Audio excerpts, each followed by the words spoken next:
Start.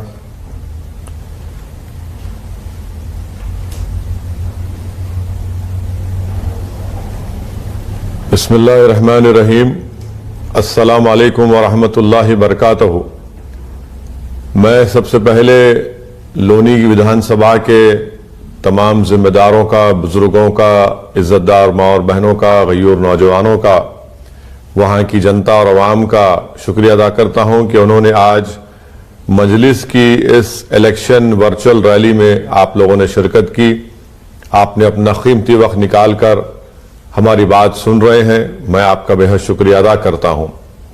मुझे आपको यही पैगाम देना है कि 10 फरवरी के दिन जो उत्तर प्रदेश विधानसभा के पहले फेज के वोटिंग का दिन है, उसमें मेरी आपसे गुजारिश है कि आप अपना कीमती वोट मजलिस के उम्मीदवार डॉक्टर मेहताब अली, जिनका इंतखाबी निशान पतंग है, उस पतंग के निशान पर आप बटन दबाकर अपने सियासी शऊर का सबूत दीजिए, अपने इत्तेहाद का सबूत दीजिए और उत्तर प्रदेश में जो भागीदारी परिवर्तन मोर्चा बनाया गया है, जिसके कन्वीनर और पहले मुख्यमंत्री होंगे इंशाअल्लाह जनाब बाबू सिंह कुशवाहा साहब, आप उस पर भागीदारी परिवर्तन मोर्चा को भी कामयाब करिए, उनके पूरे प्रत्याशी को, उनके उम्मीदवारों को भी कामयाब करिए। मेरे अजीज दोस्तों और बुजुर्गों, आज ही के दिन महात्मा गांधी का कत्ल किया गया था।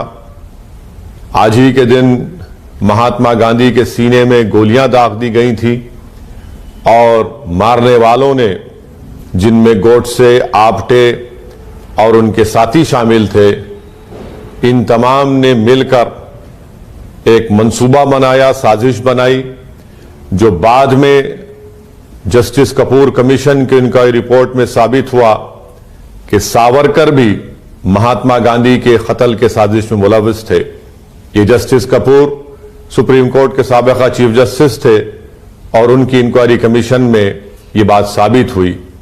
बहरहाल मारने वालों ने महात्मा गांधी के सीने में गोलियां इसलिए मारी थी क्योंकि उन्होंने कोर्ट के सामने खड़े होकर यह कहा था कि महात्मा गांधी मुसलमानों की बात करता है, महात्मा गांधी मुसलमानों की तरफदारी करता है। और महात्मा गांधी के कत्ल से पहले महात्मा गांधी दिल्ली की हजरत खुतबुद्दीन बख्तियार काकी रहमतुल्लाह अलैह की दरगाह को गए थे, क्योंकि दंगाइयों ने उस दरगाह को नुकसान पहुंचाया था। मेरे अजीज दोस्तों और बुजुर्गों, महात्मा गांधी के कातिलों को तो फांसी दे दी गई, मगर महात्मा गांधी के कातिलों की ज़हनियत रखने वाले लोग आज भी हमारे भारत, हमारे वतन अजीज में जिंदा हैं। आज हम देखकर बड़ा अफसोस होता है कि जिन जालिमों ने, बल्कि आजाद हिंदुस्तान का अगर सबसे बड़ा कोई आतंकवादी है, दहशतगर्द है, तो वो नाथूराम गोडसे, आप्टे और वो तमाम गोडसे के भाई हैं जिनको कोर्ट ने सजाएं दी और जो एक मंसूबा बनाए थे। ये तमाम के तमाम आजाद हिंदुस्तान के पहले टेररिस्ट हैं, आतंकवादी हैं, दहशतगर्द हैं। आज अगर वतन अजीज में गांधी की समाधि पर जाकर तो फूल तो चढ़ा देते हैं, मगर याद रखो, दिल में, जबान पर गांधी है तो दिल में गोडसे से मोहब्बत है। गांधी से मोहब्बत है तो याद रखो, गोडसे और इन कातिलों को, इन दहशतगर्दों की दिल में आपकी मोहब्बत नहीं होनी चाहिए। मेरे अजीज दोस्तों और बुजुर्गों, गांधी को मारने वाले फांसी के फंदे पर तो उनको लटका दिया गया, मगर उनकी उस ऐसी सोच, वो गंदी सोच आज हमारे वतन अजीज में पैदा हो चुकी है। हम देखते हैं कि खुलेआम गांधी के कातिलों को फूल माला चढ़ाई जाती हैं, उनके नाम के साथ नारे लगाए जाते हैं, बल्कि हद तो यह हो गई कि बीजेपी की एक मौजूदा रुकने पार्लियामान सांसद ने भी गोडसे की तारीफ की। मेरे अजीज दोस्तों और बुजुर्गों, आज हम देखते हैं क्या ये हमारा वतन, जिसको हमारे बुजुर्गों ने अपने खून पसीनों से आजाद किया, सन 57 की जंग आजादी का जिहाद का फतवा हमारे जय्यद उलमा इकराम ने दिया था और जिहाद के फतवे की स्याही सूखने से पहले उन्होंने अपनी जान के नजरानों को पेश किया।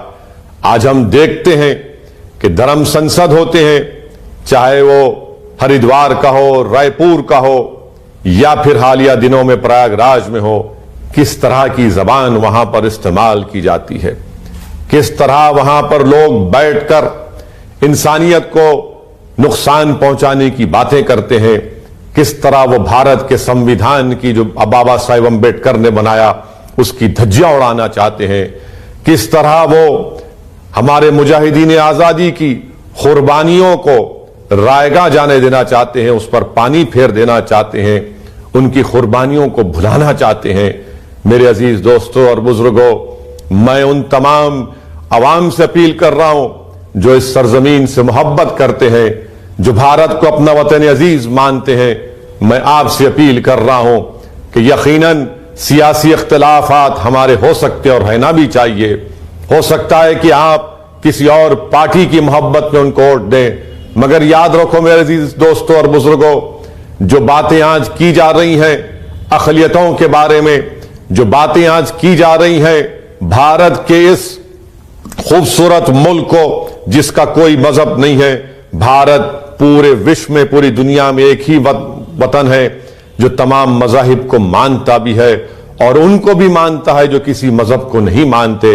अगर इस मुल्क को एक विचारधारा में, एक आइडियोलॉजी में जो भारत के संविधान के खिलाफ है, जो गांधी की कुर्बानियों के खिलाफ है, जो नेहरू, पंडित, बोस, मौलाना आजाद, जौहर बरादरान, अल्लामा फजल हक खैराबादी, मौलाना हुसैन अहमद मदनी और जो रेशमी रुमाल की तहरीक जिन बुजुर्गों ने शुरू की थी, उन तमाम के खिलाफ है जो आज लोग नफरत पैदा कर रहे हैं। ये हम मुजाहिदीन आजादी की उन तमाम कुर्बानियों को खत्म करना चाहते हैं। मैं आपसे अपील कर रहा हूं, भारत हम तमाम से बड़ा है, ये मुल्क हम तमाम की ख्वाहिशों से बड़ा है। अगर हम इस वतन को नहीं बचाएंगे तो फिर हम क्या जवाब देंगे आने वाली नस्लों को कि जब हमारे बुजुर्गों ने जलियांवाला बाग में अपने सीनों पर गोलियां खाई, काला पानी की सजाएं काटी, मगर उस वक्त भी उन मुजाहिदीन ने अंग्रेजों से माफी के खत नहीं लिखे, जिन्होंने बुज़दिली के मजाहरे किए, जिन्होंने अपने जमीर का सौदा किया, जिनको वतन से मोहब्बत नहीं थी, उन्होंने अंग्रेजों से माफी नामे के खत लिखे। मैं आपसे सिर्फ यही अपील कर रहा हूं कि आज के दिन हमको गांधी की उस कुर्बानी को याद रखना है, बल्कि गांधी के साथ अल्लामा फजल हक खैराबादी, मौलाना हुसैन अहमद मदनी और उन रेशमी रुमाल के तमाम बुजुर्गों को, सुभाष चंद्र बोस को, उन तमाम मुजाहिदीन को याद करना है कि उनकी कुर्बानियों से हमको आजादी मिली, इस वतन को हमको बचाना है। अब दूसरी अहम बात जो मैं आपसे करना चाह रहा था कि प्रयागराज के धर्म संसद में यह कहा गया कि दारुल उलूम देवबंद को बंद कर दिया जाए। प्रयागराज के धर्म संसद में बात कही गई कि बरेली मसलक के मदरसों को बंद कर दिया जाए। किस बुनियाद पर इस तरह की बातें की जाती हैं? क्या इनकी जबानों को कोई रोक टोक नहीं है? क्या संविधान के मुताबिक इन पर एक्शन नहीं लिया जाएगा कि नफरत के मुजाहरे किए जा रहे हैं, एक मजहब और एक विचारधारा के लोग इस तरह का काम कर रहे हैं? कहां गई उन लोगों की मोहब्बत? क्यों हमारे देश के प्रधानमंत्री खामोश बैठे हैं? क्यों उत्तर प्रदेश का मुख्यमंत्री खामोश बैठा है? क्यों समाजवादी पार्टी के, बसपा के लोग आज अपनी जबानों को क्यों नहीं खोलते? मगर मैं आपसे अपील कर रहा हूं कि जो लोग आज इस तरह की वाहियात और गंदी गुफ्तगू कर रहे हैं, वो तो एक पैगाम दे रहे हैं ना कि देवबंदी हो या बरेलवी हो, इनकी नजर में ये एक हैं। तो मैं आपसे अपील कर रहा हूं कि जिनकी जबानों से निकल रहा है वो ये कह रहे हैं कि सब एक हैं, मेरे अजीज दोस्तों और बुजुर्गों, मेरी आपसे दरमंदाना अपील है कि आप इन तमाम चीजों से ऊपर उठकर मुत्तहिद हो जाइए। हालात और वक्त के तकाजे को आप देखिए। अगर आज आप मुत्तहिद नहीं होंगे, भारत की जमहूरियत में आपकी आवाज होनी चाहिए। हमने 60 साल जिस पर भरोसा किया, जिनको नेता बनाया, जिनको वजीर आजम बनाया, जिनको मुख्यमंत्री बनाया, जिनको इख्तिदार दिया, क्या मिला हमको? बताइए आप। जो आज मुझ पर उंगलियां उठाते, उंगलियां उठाइए मुझ पर, आप मुझ पर तनकीद करिए, मगर मेरे इन सवाल का जवाब दो कि आखिर इतने पसमानदा क्यों हो गए? आखिर क्या वजह है कि कोई खड़े होकर हम कत्ले आम की बात करता है, और जो लोग आज उत्तर प्रदेश में चाहे समाजवादी का अखिलेश हो या बसपा की बहन मायावती हो या जयंत चौधरी आरएलडी की, उनकी जबानें क्यों नहीं खुलती इन लोगों के खिलाफ? आखिर ये कौन सी मसलहत है? ये मसलहत नहीं है, ये बुज़दिली है। ये बुज़दिली भी नहीं है, बल्कि ये इन तमाम बातों पर खामोशी, उनकी नीम रजामंदी की बात करते हैं। मेरे अजीज दोस्तों और बुजुर्गों, तीसरी अहम बात जो मैं आपसे करना चाह रहा था, मजलिस इत्तेहादुल मुस्लिमीन आज से 70 साल पहले अपने सियासी सफर का आगाज किया। हमारे बुजुर्गों ने बड़ी मेहनतें की, बड़ी कुर्बानियां दी, जेल की सोहबतें बर्दाश्त की, इल्जामात को बर्दाश्त किया, खाक और खून के दरियाओं से गुजरना पड़ा। कभी हैदराबाद से तो कभी शहर बदर उनको कर दिया जाता था, मगर इन तमाम मसाइब और मुश्किलात के बावजूद भी कामयाबी के साथ अल्हम्दुलिल्लाह अल्लाह के फजल करम से मजलिस इत्तेहादुल मुस्लिमीन ने अपने सियासी सफर को तय किया। हमने भारत की जमहूरियत को मजबूत किया। संविधान ने जो हमको हुकूक दिए, उन हुकूक को हासिल करने के लिए मजलिस सियासत में हिस्सा लेती है, और हमारा मानना यह है कि हमको सियासत में हिस्सा लेना पड़ेगा। जब हम सियासत में हिस्सा लेंगे तो वोट भी हासिल करना पड़ेगा। वोट से हम अपनी ताकत के मुजाहरे करेंगे और सामने वाले को बताना पड़ेगा कि हां, ये मेरी ताकत है, जो जमहूरियत हमको इस बात की इजाजत देती है। हमको अपने उम्मीदवारों को कामयाब करना है। उत्तर प्रदेश की सियासत आज आप देखिए क्या कह रहे हैं योगी आदित्यनाथ। जब हिंदुस्तान टाइम्स के एक सीनियर सहाफी ने उनसे पूछा कि आपका ताल्लुक फुला क्षत्रिय बरादरी से है, तो उत्तर प्रदेश के मुख्यमंत्री ने कहा कि हां, मुझे उस पर फख्र है। दिल्ली का चीफ मिनिस्टर कहता है, अपने आप को बनिया कहता है। असदुद्दीन ओवैसी तो यह कह रहा है कि मैं मजलूमों से इंसाफ चाहता हूं, मैं उनसे इंसाफ चाहता हूं जिनको दबाया गया, कुचला गया, जिनको मारा गया, जिनके नौजवानों का मुकद्दर जेलों में डालकर उनकी जवानी को बर्बाद कर दिया गया। मैं हिस्सेदारी की बात कर रहा हूं, मैं भागीदारी की बात कर रहा हूं, मैं इंसाफ की बात कर रहा हूं, मैं जस्टिस की बात कर रहा हूं, डिग्निटी की बात कर रहा हूं। बताओ ये कौन सा आसमान टूट पड़ा कि आज आप हम पर, जब हम ये जायज मुतालिबात पेश करते हैं तो योगी आदित्यनाथ ये कहता है कि हां, क्षत्रिय होना कोई बुरी बात नहीं है। दिल्ली का मुख्यमंत्री कहता है कि बनिया होना कोई बुरी बात नहीं है। तो फिर बताओ, जमहूरियत में अल्पसंख्यक समाज को इंसाफ क्यों नहीं मिलेगा? अगर वो सच है तो मैं भी सच हूं। मैं किसी मजहब की बरतरी की बात नहीं कर रहा हूं, मैं हक की बात कर रहा हूं, मैं बराबरी की बात कर रहा हूं। अगर उनको सम्मान मिल सकता है तो मुझे भी सम्मान मिलना चाहिए। कब तक मेरे मुकद्दर में दरी बिछाना शामिल होगा? कब तक मेरे मुकद्दर में अगयारों की चौखट पर जाकर टिकट की भीख मांगना पड़ेगा? मेरे अजीज दोस्तों और बुजुर्गों, मजलिस के बुजुर्गों ने कुर्बानियां दी, तो आज असदुद्दीन ओवैसी आपके दरमियान में खड़ा है। मेरे वालिद मरहूम जिंदा नहीं है, मेरे मरहूम कायदीन जिंदा नहीं है, मगर उनकी कुर्बानियों की बिना पर आज मजलिस एक मुकाम रखती है। हमारे बुजुर्ग जिंदा नहीं है। मैं उत्तर प्रदेश में आपके दरमियान में आता हूं, कभी कभी सोचता हूं कि काश वो तमाम बुजुर्ग जिंदा रहते जो कस्मपुरसी और गरीबी के आलम में मजलिस के झंडे को लेकर उस वक्त के आंध्र प्रदेश के कोने कोने में जाते। आज हमारे बुजुर्ग जिंदा नहीं है इस बात को देखने के लिए कि बिहार में मजलिस के 5-5 एमएलए जीत कर आए और साजिशें की जा रही हैं, पेट में दर्द होता है। महाराष्ट्र में औरंगाबाद में 22 साल के शिवसेना के एमपी को मजलिस ने हराया, औरंगाबाद की आवाम ने हराया। महाराष्ट्र में मजलिस के 2 एमएलए हैं।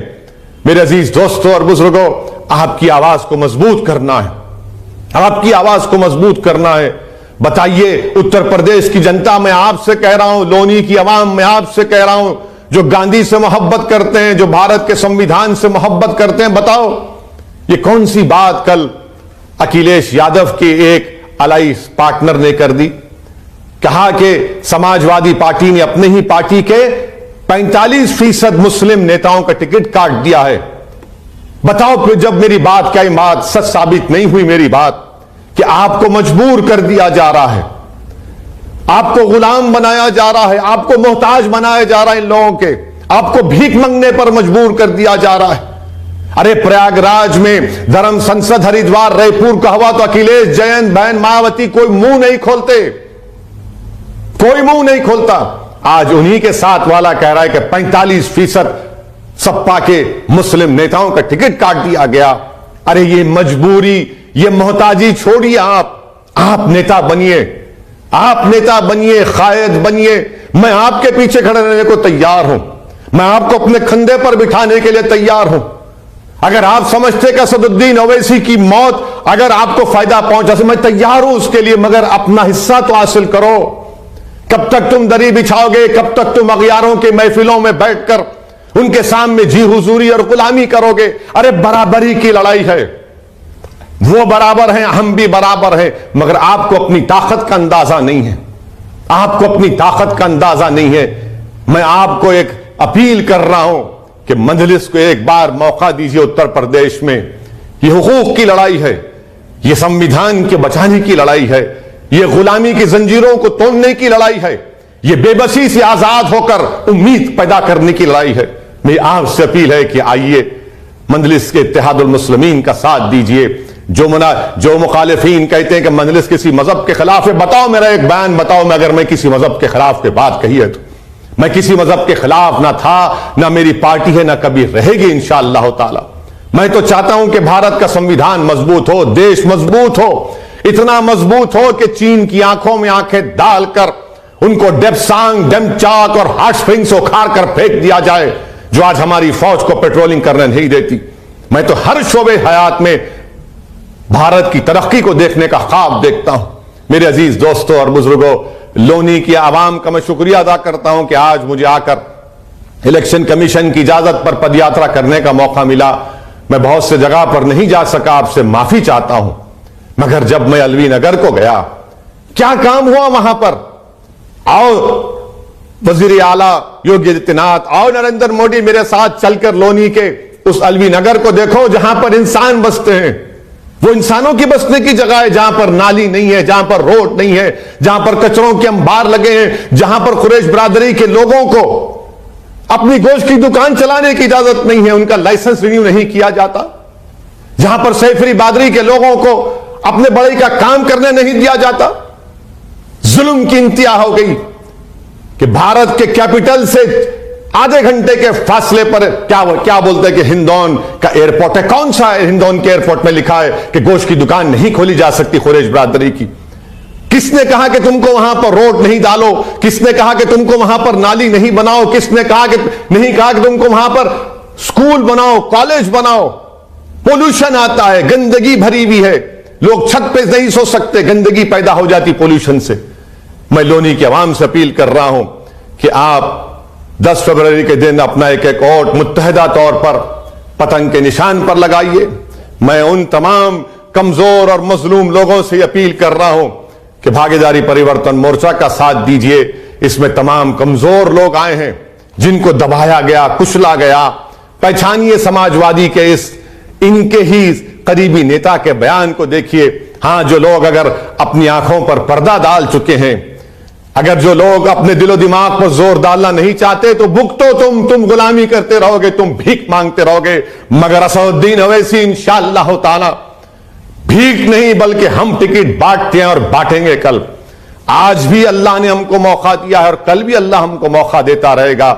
मैं आपको बताना चाहूंगा आखिर में कि अल्लाह ने जब तक मुझे जिंदा रखेगा, मैं और मेरे साथी उत्तर प्रदेश में भारत के कोने कोने में जाकर मजलिस को मजबूत करेंगे, लड़ते रहेंगे मजलूमों के लिए, कमजोरों के लिए, उनका हक दिलाने के लिए।